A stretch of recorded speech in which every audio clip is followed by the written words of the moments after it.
Hi friends, welcome to channel. நம்ம சேனலில் இன்றைக்கி பார்க்க போகிறது 10th தமிழ் இயல் 5 இலக்கணம் ரீடிங் வீடியோ பார்க்கலாம்.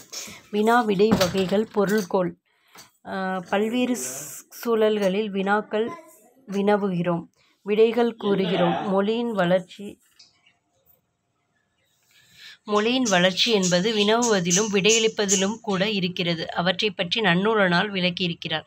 வினா வகை: அறிவினா, அறியாவினா, ஐய வினா, குழல் வினா, கொடை வினா, ஏவல் வினா என்று வினா 6 வகைப்படும். ஃபர்ஸ்ட் அறிவினா: தான் விடை அறிந்திருந்தும் அவ்விடை பிறருக்கு தெரியுமா என்பதை அறியும் பொருட்டு வினவுவது. மாணவரிடம் இந்த கவிதையின் பொருள் யாது என்று ஆசிரியர் கேட்டல். நெக்ஸ்ட் அறியாவினா: தான் அறியாத ஒன்றை அறிந்து கொள்வதற்காக வினவுவது. ஆசிரியரிடம் இந்த கவிதையின் பொருள் யாது என்று மாணவர் கேட்டல். நெக்ஸ்ட் ஐயவினா: ஐயம் நீங்கி தெளிவு பெறுவதற்காக கேட்கப்படுவது. இச்செயலை செய்தது மங்கையா மணிமேகலையா என வினவுதல். நெக்ஸ்ட் கொழல் வினா: தான் ஒரு பொருளை வாங்கி கொள்ளும் பொருட்டு வினவுவது. ஜெயகாந்தன் சிறுகதைகள் இருக்கிறதா என்று நூலகரிடம் வினவுதல். நெக்ஸ்ட் கொடை வினா: பிறருக்கு ஒரு பொருளை கொடுத்து உதவும் பொருட்டு வினவுவது. என்னிடம் பாரதிதாசன் கவிதைகள் 2 படிகள் உள்ளன, உன்னிடம் பாரதிதாசன் கவிதைகள் இருக்கிறதா என்று கொடுப்பதற்காக வினவுதல். நெக்ஸ்ட் ஏவல் வினா: ஒரு செயலை செய்யுமாறு ஏவுதற் பொருட்டு வினவுவது. வீட்டில் தக்காளி இல்லை, நீ கடைக்குச் செல்கிறாயா என்று அக்கா தம்பியிடம் வினவி வேலையை சொல்லுதல். அறிவு, அறியாமை, ஐயுறல், கொளல், கொடை, ஏவல் தரும் வினா 6ம் இழுக்கார் நன்னூல். சுட்டு மறைநேர் ஏவல் வினாதல், உற்றது உரைத்தல், உருவது கூறல், இனமொழி எனும் என் இறையுள் இறுதி நிலவிய 5ம் அப்பொருண்மையின் நேர்ப நன்னூல். வினா வகைகள்: அறிவினா, அறியாவினா, ஐயவினா, குழல் வினா, கொடை வினா, ஏவல் வினா. நெக்ஸ்ட் விடை வகைகள்: சுட்டு விடை, மறை விடை, நேர் விடை, ஏவல் விடை, வினா எதிர் வினாதல் விடை, உற்றது உரைத்தல் விடை, உருவது கூறல் விடை, இனமொழி விடை. விடை வகை: சுட்டு விடை, மறை விடை, நேர் விடை, ஏவல் விடை, வினா எதிர் வினாதல் விடை, உற்றது உரைத்தல் விடை, உருவது கூறல் விடை, இனமொழி விடை என்று விடை 8 வகைப்படும். முதல் 3 வகையும் நேரடி விடைகளாக இருப்பதால் வெளிப்படை விடைகள் எனவும், அடுத்த 5 விடைகளும் குறிப்பாக இருப்பதால் குறிப்பு விடைகள் எனவும் கொள்ளலாம். சுட்டு விடை, சுட்டி கூறும் விடை. அதாவது இதில் முதல் 3 வகை இருக்குல்ல, சுட்டு விடை, மறை விடை, நேர் விடை, இதெல்லாம் வெளிப்படையாக இருக்கிறதுனால இதை வெளிப்படை நேரடி விடையாக இருக்கிறதுனால வெளிப்படை விடைகள்னு சொல்கிறோம். அடுத்த 5 டைப்ஸ் இருக்குதுல்ல, அதாவது ஏவல் விடை, வினா எதிர் வினாதல் விடை, உற்றது உரைத்தல் விடை, உருவது கூறல் விடை, இனமொழி விடை, இதெல்லாம் குறிப்பு விடைகள் அப்படின்னு சொல்கிறோம். நெக்ஸ்ட் ஃபஸ்ட்டு சுட்டு விடை: சுட்டி கூறும் விடை. கடைத்தறி எங்குள்ளது என்ற வினாவிற்கு இப்பக்கத்தில் உள்ளது என கூறல். நெக்ஸ்ட் மறை விடை: மறுத்து கூறும் விடை. கடைக்கு போவாயா என்ற கேள்விக்கு போக மாட்டேன் என மறுத்து கூறல். நெக்ஸ்ட் நேர் விடை: உடன்பட்டு கூறும் விடை. கடைக்கு போவாயா என்ற கேள்விக்கு போவேன் என்று உடன்பட்டு கூறல். நெக்ஸ்ட் ஏவல் விடை: மாட்டேன் என்று மறுப்பதை ஏவுதலாக கூறும் விடை. இது செய்வாயா என்று வினவிய போது நீயே செய் என்று ஏவி கூறுவது. நெக்ஸ்ட் வினா எதிர் வினாதல் விடை: வினாவிற்கு விடையாக இன்னொரு வினாவை கேட்பது. என்னுடன் ஊருக்கு வருவாயா என்ற வினாவிற்கு வராமல் இருப்பேனா என்று கூறுவது. உற்றது உரைத்தல் விடை: வினாவிற்கு விடையாக ஏற்கனவே நேர்ந்ததை கூறல். நீ விளையாடவில்லையா என்ற வினாவிற்கு கால் வலிக்கிறது என்று உற்றதை உரைப்பது. உருவது கூறல் விடை: வினாவிற்கு விடையாக இனிமேல் நேர்வதை கூறல். நீ விளையாட வல்லையா என்ற வினாவிற்கு கால் வலிக்கும் என்று உருவதை உரைப்பது. நெக்ஸ்ட் இனமொழி விடை: வினாவிற்கு விடையாக இனமான மற்றொன்றை விடையாக கூறல்.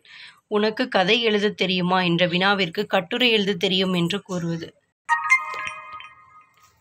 பொருள்கோள்: செய்யுளில் சொற்களை பொருளுக்கு ஏற்றவாறு சேர்த்தோ மாற்றியோ பொருள் கொள்ளும் முறைக்கு பொருள்கோள் என்று பெயர். பொருள்கோள் 8 வகைப்படும். அவை ஆற்றுநீர் பொருள்கோள், மொழிமாற்று பொருள்கோள், நிரல் நிறை பொருள்கோள், விற்பூட்டு பொருள்கோள், தாப்பிசை பொருள்கோள், அலைமறி பாப்பு பொருள்கோள், கொண்டுகூட்டு பொருள்கோள், அடிமறி மாற்று பொருள்கோள் ஆகியன.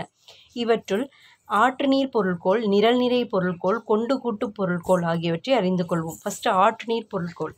எடுத்துக்காட்டு: சொல்லரும் சூழ்பசும் பாம்பின் தோற்றம் போல் மெல்லவே கரு இருந்து ஈன்று மேலலார் செல்வமே போல்தலை நிறுவி தேர்ந்த நூல் கல்விசேர் மாந்தரின் இறைஞ்சிக் காய்த்தவே. சீவக சிந்தாமணி. நெற்பயிர் கருவுற்ற பச்சை பாம்பின் வடிவம் போல் கருக்கொண்டு பின்பு கதிர்விட்டு செல்வம் சேர்ந்தவுடன் பண்பற்ற மக்கள் பணிவின்றி தலை நிமிர்ந்து நிற்பது போல் குத்திட்டு நின்று முடிவில் கதிர் முற்றியவுடன் கற்றவர்கள் வணங்குதல் போல் வளைந்து காய்ந்தன. நெல் என்னும் எழுவாய் அதன் தொழில்களான இருந்து ஈன்று நிறுவி இறைஞ்சி என்னும் வினையெச்சங்களைப் பெற்று காய்த்தவை என்னும் பயனிலையைக் கொண்டு முடிந்தது.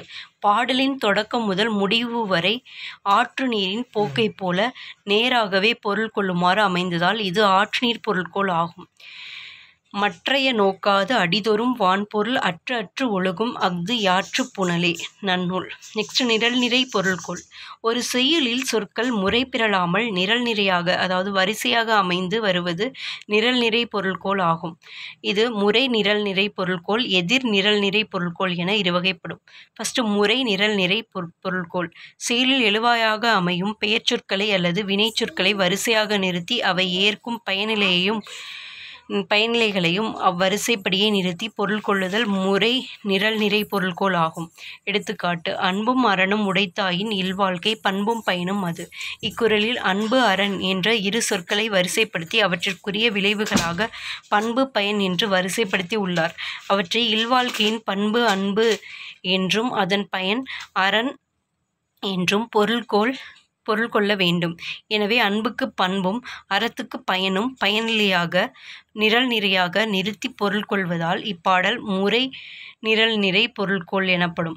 எதிர் நிரல்நிறை பொருள்கோள். செயலில் எழுவாய்களை வரிசைப்படுத்தி அவை ஏற்கும் பயனிலைகளை எதிராக கொண்டு பொருள் கொள்ளுதல் எதிர் நிரல்நிறை பொருள்கோள் ஆகும்.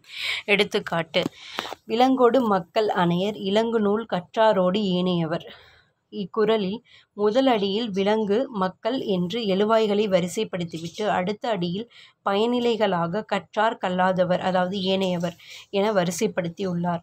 அவற்றை கற்றார் மக்கள் என்றும் கல்லாத ஏனையவர் விலங்குகள் என்றும் எதிராக கொண்டு பொருள் கொள்ள வேண்டும். எனவே இக்குறள் எதிர் நிரல்நிறை பொருள்கோள் ஆகும். நன்னூல். நெக்ஸ்ட் கொண்டு கூட்டு பொருள்கோள். ஒரு செய்யுளில் பல அடிகளில் சிதறி கிடக்கும் சொற்களை பொருளுக்கு ஏற்றவாறு ஒன்றோடொன்று கூட்டி பொருள் கொள்வது கொண்டு கூட்டு பொருள்கோள் ஆகும். எடுத்துக்காட்டு: ஆழத்து மேல குவளை குளத்துல வாளின் நெடிய குரங்கு. மயிலை நாதர் உரை.